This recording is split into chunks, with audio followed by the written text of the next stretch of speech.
नमस्कार, रफ्तार मीडिया में आपका स्वागत है। आपके साथ मैं रीना झा बालियान। खबरों का रुख करेंगे, लेकिन उससे पहले एक नजर डालते हैं इस वक्त की हेडलाइंस पर।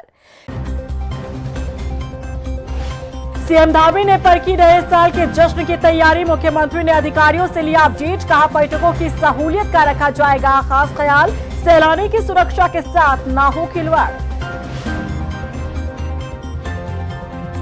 उत्तराखंड के मदरसों में लागू होगा माध्यमिक शिक्षा बोर्ड का सिलेबस। नए शैक्षणिक सत्र से होगी शुरुआत, बच्चों को मिलेगी आधुनिक शिक्षा।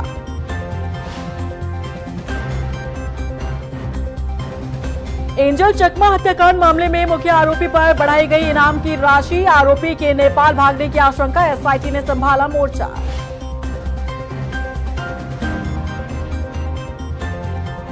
दो 2025 ने जाते जाते उत्तराखंड को दिया एक और जख्म। अल्मोड़ा बस हादसे में मरने वालों की बड़ी संख्या, 7 की हुई मौत, कई घायल।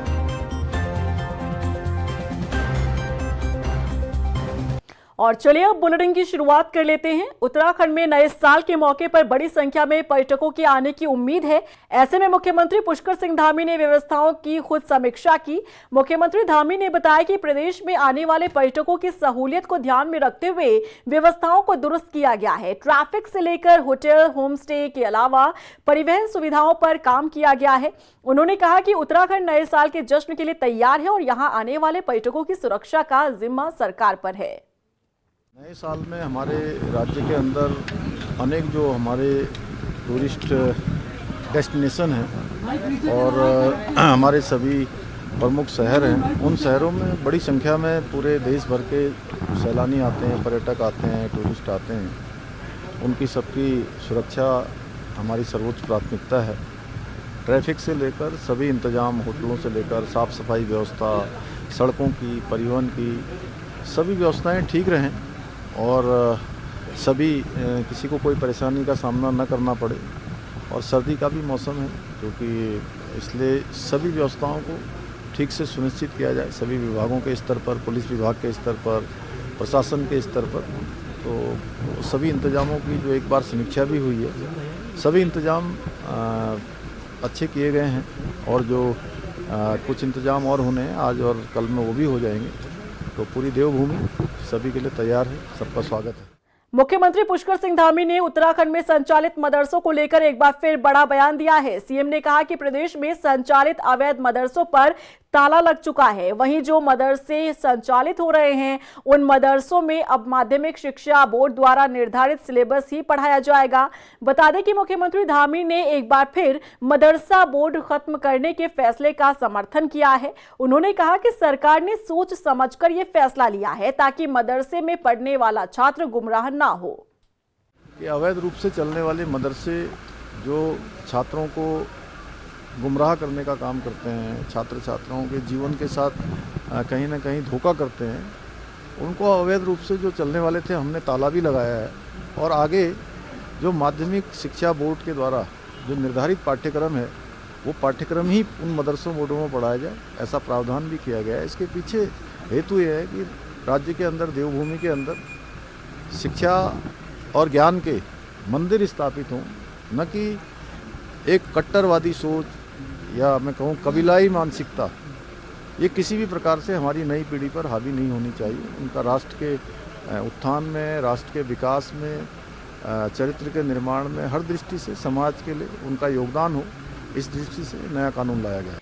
राजधानी देहरादून में बीजेपी नेता स्वर्गीय उमेश अग्रवाल की 66वीं जयंती पर मातृ पितृ भक्ति दिवस कार्यक्रम का आयोजन हुआ। इसमें सूबे के मुखिया पुष्कर सिंह धामी समेत पार्टी के तमाम दिग्गज नेता शामिल हुए। इस मौके पर बीजेपी ने अपने नेता उमेश अग्रवाल को याद किया और उन्हें श्रद्धांजलि दी। अपने संबोधन में मुख्यमंत्री पुष्कर सिंह धामी ने कहा कि स्वर्गीय उमेश अग्रवाल ने पार्टी में पूर्व महानगर अध्यक्ष सहित कई बड़े पदों पर अपनी जिम्मेदारी को बखूबी निभाया। उन्होंने उत्तराखंड में पार्टी को मजबूत करने के लिए अहम योगदान दिया। सीएम ने कहा कि आज उन्हीं के नक्शे कदम पर उनके बेटे सिद्धार्थ अग्रवाल चल रहे हैं। मुख्यमंत्री धामी ने कहा कि एक पिता के लिए सबसे अच्छा पल तब होता है जब बेटा उनसे भी अच्छा काम करे, जो सिद्धार्थ अग्रवाल कर रहे हैं। इस मौके पर कार्यक्रम में बीजेपी महानगर अध्यक्ष सिद्धार्थ अग्रवाल भावुक हो गए। उन्होंने अपने पिता के साथ बिताए पलों को याद किया। वही वाली बात है कि जिनके पास नहीं होता है उन्हीं को उसकी कीमत समझ में आती है। तो हमें माता पिता की पूर्णतः कीमत समझ में आती है, उनके आशीर्वाद की अहमियत समझ में आती है। तो आज का ये कार्यक्रम महज इसीलिए रखा गया था कि बुजुर्गों के माध्यम से पिताजी का आशीर्वाद मिले, बुजुर्गों का आशीर्वाद मिले, पार्टी के वरिष्ठ कार्यकर्ताओं का आशीर्वाद मिले और आने वाले समय में ये एक समाज में पूरा एक अभियान बने कि मेरे आसपास का कोई भी बुजुर्ग यदि परेशान हो तो मैं अपनी जिम्मेदारी लेकर उनका ध्यान रखने का काम करूं। अंकिता हत्याकांड मामले से जुड़ा कथित ऑडियो की जांच की मांग अब तेज हो गई है। मंगलवार को भी कांग्रेस प्रदेश अध्यक्ष गणेश गोदियाल के नेतृत्व में एक प्रतिनिधि मंडल ने ADG law and order V Murugesan से मुलाकात की और इस मुलाकात में गणेश गोदियाल ने अंकिता हत्याकांड से जुड़े पुलिस के स्पष्टीकरण पर तमाम सवाल उठाए। पूछा कि किसके कहने पर वनंतरा रिजॉर्ट के उस कमरे पर जेसीबी को चलाया गया जहां अंकिता रहती थी। बता दें कि कांग्रेस ने प्रदेश सरकार पर सबूत को मिटाने और वीआईपी की पहचान छिपाने का आरोप भी लगाया। कांग्रेस इस मामले में सीबीआई जांच की मांग पर अड़ी है। जिस व्यक्ति का नाम इस समय आया है या जिस व्यक्ति का नाम अंकिता की माता ने पहले लिया, यही वीआईपी थे। पर मैं ये कह रहा हूं कि वीआईपी जरूर था, निश्चित रूप में वीआईपी था। ये बात शक से परे है, इस पर कोई शक नहीं है कि इस प्रकरण में कोई वीआईपी नहीं था। वीआईपी था और जिसको आज तक सरकार बचाने की कोशिश कर रही है। भाई, इस देश में तमाम प्रकरणों की सीबीआई जांच हुई और हमारी मांग है कि सीबीआई की जांच भी सिर्फ सीबीआई की जांच नहीं, सीबीआई की जांच अगर सीबीआई की जांच हो तो इस शर्त के साथ हो कि सुप्रीम कोर्ट के किसी माननीय न्यायाधीश की अध्यक्षता में सीबीआई जांच हो। और अगर सरकार पारदर्शी है तो सरकार सीबीआई की जांच को ऐसे अध्यक्ष की अध्यक्षता में कराए जिस पर कि हम लोग विश्वास व्यक्त कर सकें। हम कहें कि इन जजों के अध्यक्षता में ये सीबीआई की जांच हो, कराए ना। अभी जो उन्होंने दी है उस पे हम पूरा विश्लेषण करेंगे। हमारा जो एसआईटी के टीम मेंबर से मैं डिस्कस करूंगा। जहां तक मोटे मोटे सवाल की बात है तो एसआईटी ने सारा चीज को एनालाइज कराया। उसको जो भी रिपोर्ट्स आई थी उस पे हाई कोर्ट में भी जमा हुआ है, सुप्रीम कोर्ट में भी जमा हुआ है और ये सारा अंत में ट्रायल कोर्ट ने भी सारा चीज को क्रॉस एग्जामिनेशन भी किया, सब करा के कन्विक्शन आया कोर्ट से, ट्रायल कोर्ट से। अब उनको जो अक्यूज ने उनके तरफ से अपील फाइल की हुई है। जो ये मैटर है अभी हाई कोर्ट नैनीताल पे ये मैटर अभी सब जुडिस है उस केस से रिलेटेड की। तो उस पे जो भी सवाल है वो सब उस समय एसआईटी ने एड्रेस किए। देहरादून में त्रिपुरा के छात्र एंजल चकमा की हत्या मामले को लेकर पुलिस ने बड़ा खुलासा करते हुए एसआईटी का गठन किया है। वहीं फरार आरोपियों पर 1 लाख का इनाम रखा गया है। देखिए रिपोर्ट। त्रिपुरा के छात्र एंजल चकमा की हत्या मामला, पुलिस ने किया बड़ा खुलासा। जांच के लिए एसआईटी का गठन, आरोपी पर 1 लाख का इनाम घोषित। देहरादून के विकास नगर में हुए त्रिपुरा के छात्र एंजल चकमा की हत्या मामले को लेकर नॉर्थ ईस्ट के छात्रों में गुस्सा बढ़ता जा रहा है। वहीं इस मामले पर पुलिस ने बड़ा खुलासा किया है। पुलिस के मुताबिक एंजल चकमा की हत्या जानबूझकर नहीं की गई, यानी कि ये गैर इरादतन हत्या है। पुलिस ने घटना की जाँच की जानकारी देते हुए बताया कि अभी तक कुल 5 लोगों की गिरफ्तारी की गई है। पकड़े गए सभी आरोपियों की क्राइम हिस्ट्री खंगाली गई, लेकिन किसी का भी कोई क्राइम रिकॉर्ड नहीं मिला। पूरे घटनाक्रम में 2 चीज़ें और थी। इसमें जो अभियुक्तगण थे उनमें उनके भी प्रोफाइल को पुलिस ने और उनके क्रिमिनल हिस्ट्री को भी पुलिस ने चेक किया था कि कहीं उनके वेयरअबाउट्स ऐसे तो नहीं कि कहीं वो पुराने किसी अपराध में शामिल रहे हों या कोई क्रिमिनल एक्टिविटी में कहीं शामिल रहे। तो उनके पूरे रिकॉर्ड्स को भी खंगाला गया था। तो अभी तक ऐसी कोई बात प्रकाश में नहीं आया कि उनका कोई आपराधिक इतिहास रहा हो। बट यह है कि जो उसमें एक जो उसमें नेपाली मूल का था वो तो मौके से फरार हो गया था। बाकी जो उसमें एक जो अभियुक्त था वो हमारे बक्सा जनजाति का यहीं का छात्र भी है जो स्टडी कर रहा है यहाँ पर, साथ ही जिसकी उम्र करीब 14.5 साल 15 साल के करीब है। और दूसरा जो है जो उसमें मेन प्राइम अक्यूज्ड और था वो जो है मणिपुर का निवासी था। तो सभी से अलग अलग इंट्रोगेशन हुई और इस बात की जरूर जानकारी की गई कि ये जो क्लैश था या जो इंसिडेंट हुआ ये क्या कहीं प्रायोजित तो नहीं था, कहीं पूर्व सुनियोजित तो नहीं था, या किसी और कारणों से इंटेंशन से यह घटना तो कारित नहीं की गई। लेकिन सबके द्वारा अलग अलग इंफॉर्मेशन बताया गया कि sudden heat of the moment में एक कन्फ्यूज़न में हुआ और जब ज़्यादा आक्रोशित हो गए तो इसमें इस तरह से आवेश में आकर इस तरह से हमला कर लिया, कहीं कोई इंटेंशन मारने की।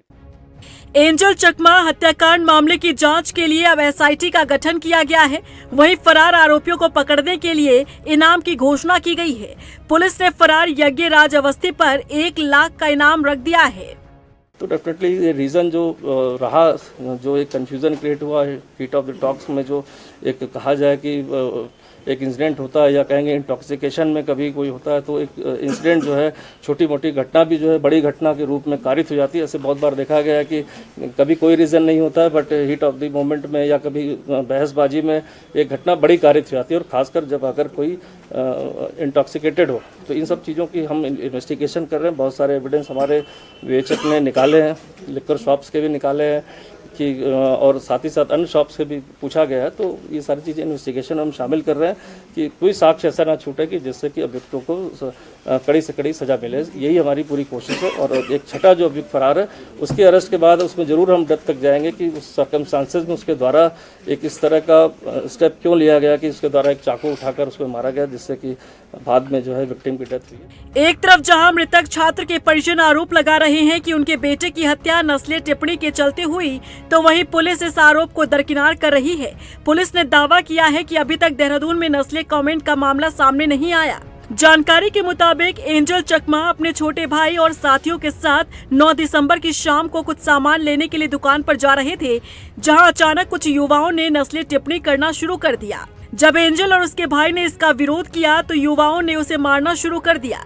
मिली जानकारी के मुताबिक युवाओं ने एंजल पर चाकू से हमला किया, जिससे वो गंभीर रूप से घायल हुआ।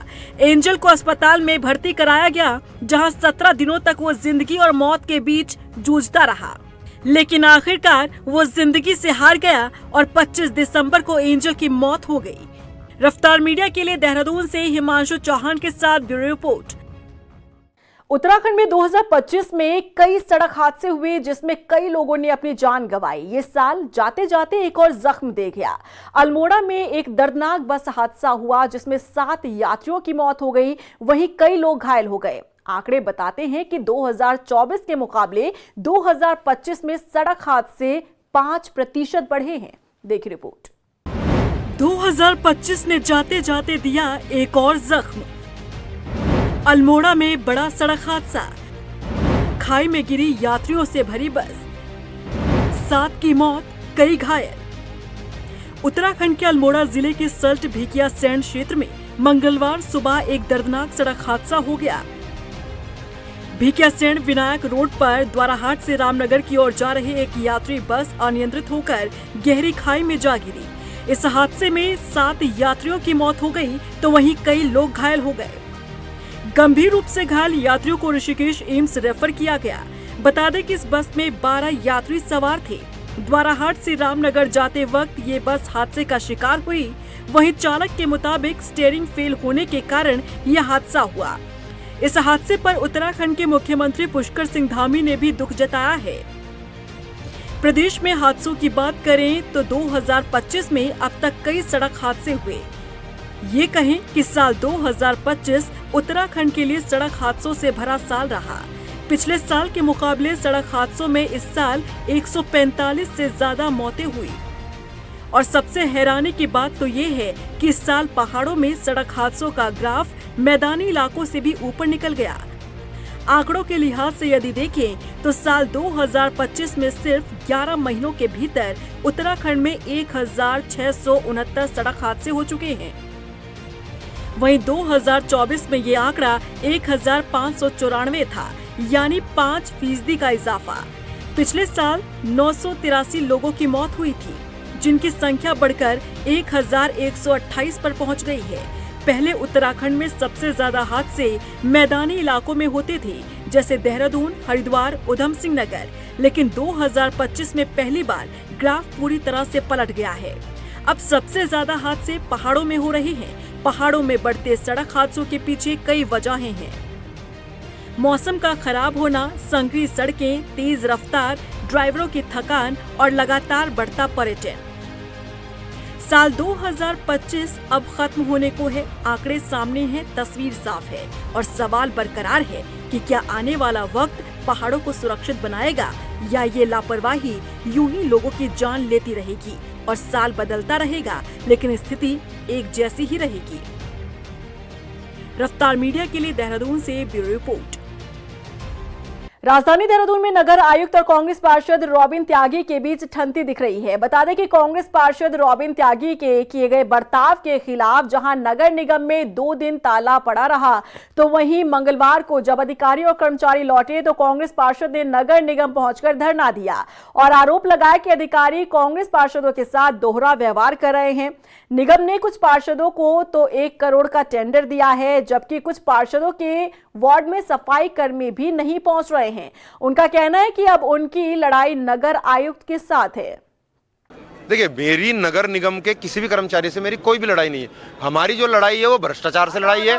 हमारी जो लड़ाई है वो सफाई व्यवस्था के खिलाफ जो है उसके खिलाफ है। हमारी जो लड़ाई है जो टेंडर में जो घपले हुए उसके खिलाफ है। हमारी जो लड़ाई है वो नगर आयुक्त महोदय से है, क्योंकि उन्हीं की रेख देख में भ्रष्टाचार हो रहा है।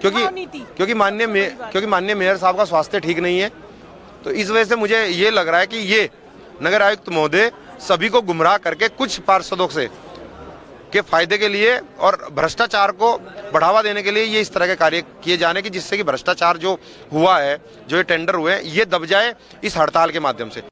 मंगलवार सुबह टिहरी के भिलंगना रेंज में पड़ने वाले सरुणा गांव में 32 वर्षीय टीकाराम जोशी पर भालू ने हमला कर दिया। इस हमले पर वो बुरी तरह से जख्मी हो गए।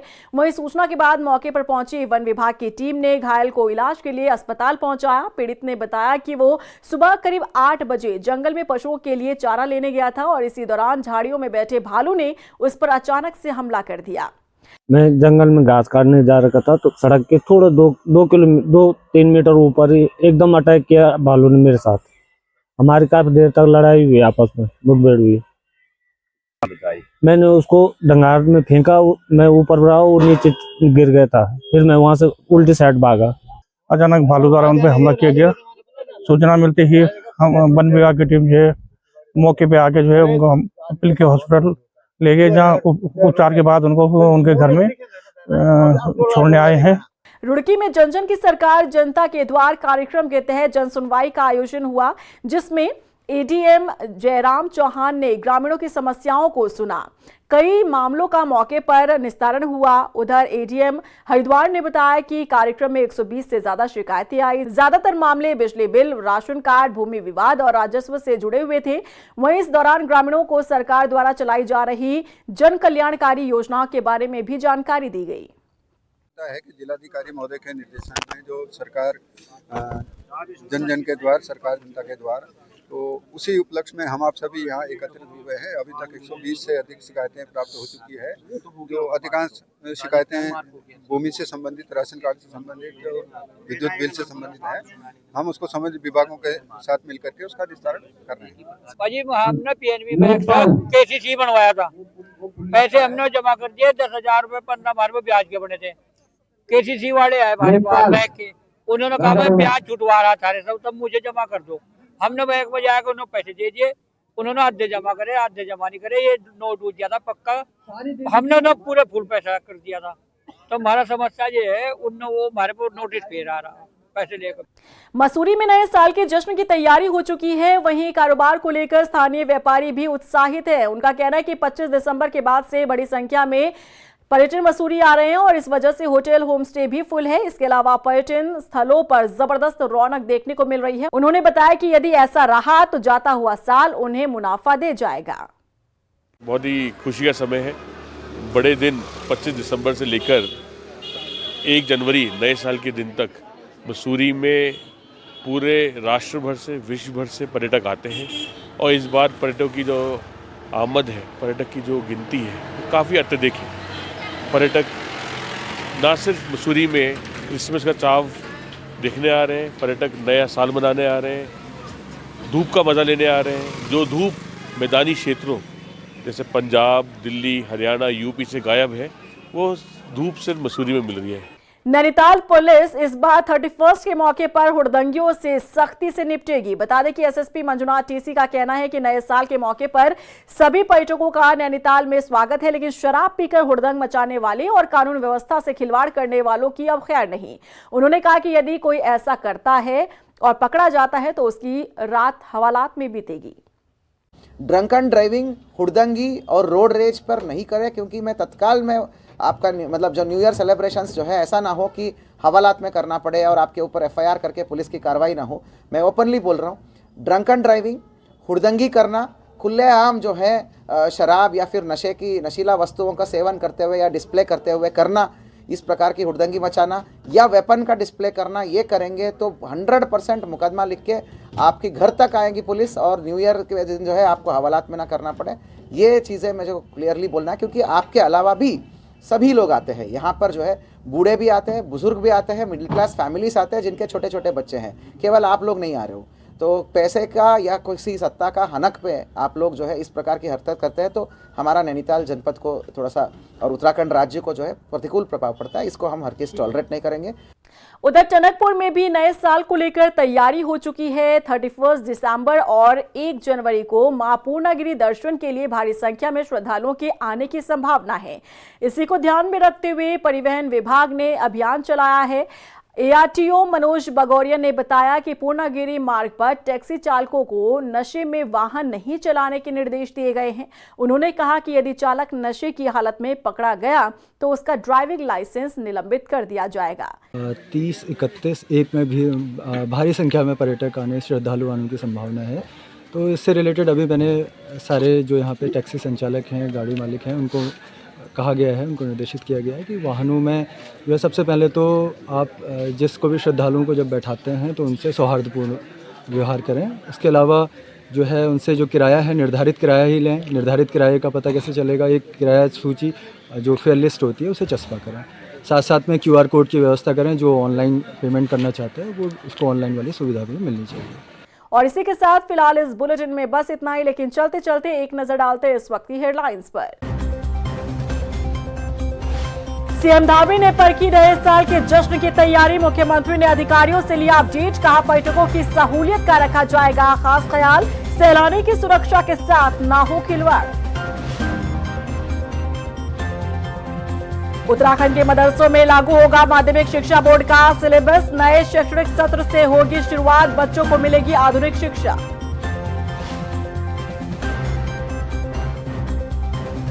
एंजल चकमा हत्याकांड मामले में मुख्य आरोपी पर बढ़ाई गई इनाम की राशि। आरोपी के नेपाल भागने की आशंका, एसआईटी ने संभाला मोर्चा।